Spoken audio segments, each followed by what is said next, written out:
สบายดีพี่น้องเพิ่งไปมาอีกแล้วพี่น้องเอ้ยมันส่วนก็มือสุดท้ายสำนักเขตเนาะนี่เนาะนี่เนาะ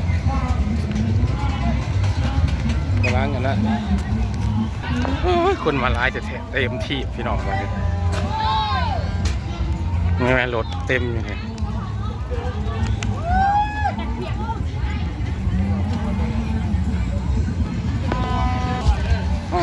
คนเต็มวันนี้น้องผู้ชายเพราะว่าพี่น้องเลยไปอะไรก็มีแต่คนแต่ว่าแดดกับพ่อแดดคนร้ายแดดกับวันไว้ยุดเส้นไส้ตัวนี้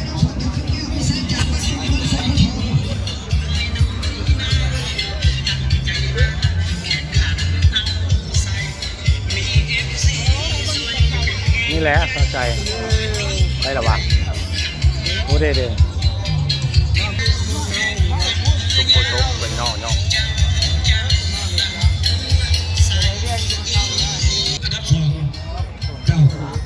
และกระพันไปเที่ยวที่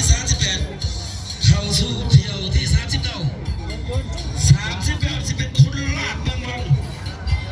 งจับสลากรอบน้ำได้อยู่ทางพันบางละปุ่งขา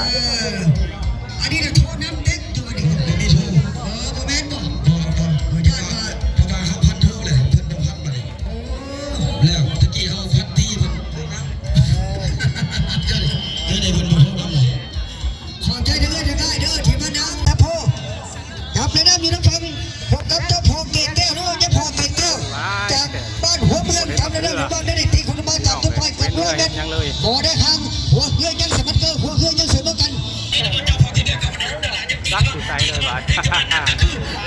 เห็นเลย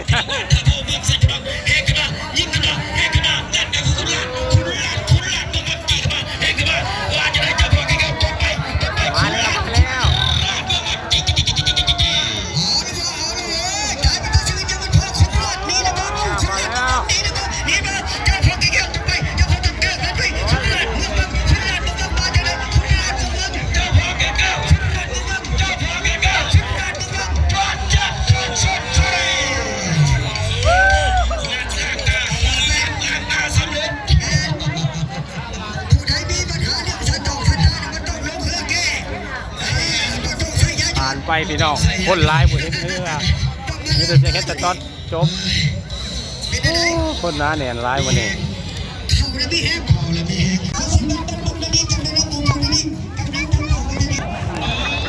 เอามาแล้วพี่น้องไปดิ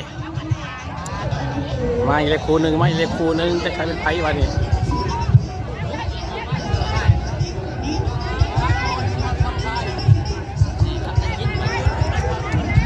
พี่ดูซีกันเข้ามาแล้วอยู่ว่างไปก่อน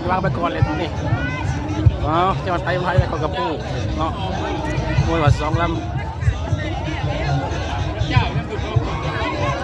อยู่วังตะเกียนก่อนแล้ว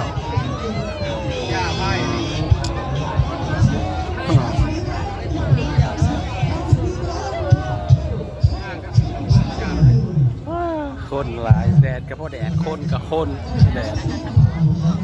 น้องเลย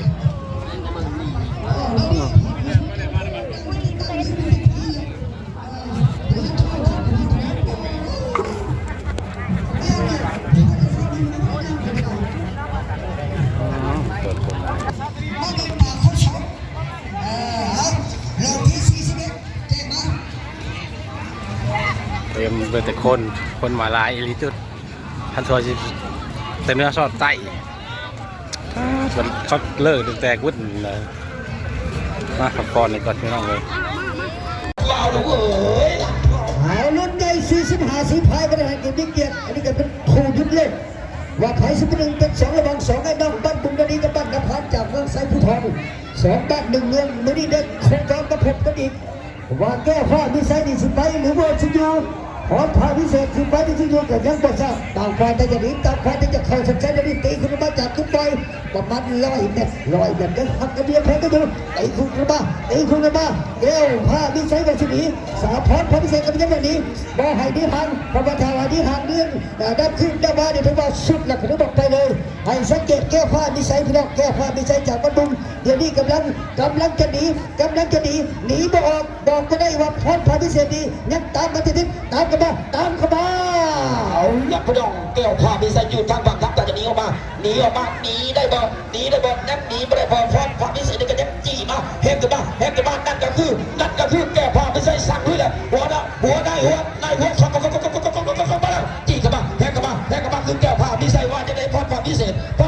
ยังจี้กันมาแหกกันมาแต่ว่าไปละเอาแล้วหนีแล้วพี่น้องหนีแล้วแก้วผ้าพิเศษไปวันไอ้บ้าแต่ว่าไปรอดหรือบ่รอดแล้วก็รอดกลับไปจี้กันมาจี้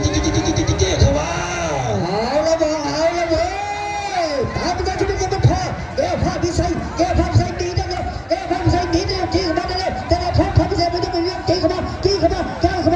เข้าใจได้ด้วยยังไม่ทราบว่าใครจะดึงว่าใครจะเหลือว่าจะได้แก้วผ้าพิเศษว่าจะเรียนจากมึงเช่นกันแก้วผ้าพิเศษแก้วผ้าพิเศษแก้วผ้าพิเศษแก้วคนเล็กแก้วผ้าพิเศษโอ้ยว่าสุดใจโอ้ยไม่อยากบอกแค่นี้โอเคเอาละทางคณะกรรมการผู้ทรงเกียรติทั้งเส้นชัยเพิ่งแจ้งกันไปอีกครั้งนึงนี่ฮะ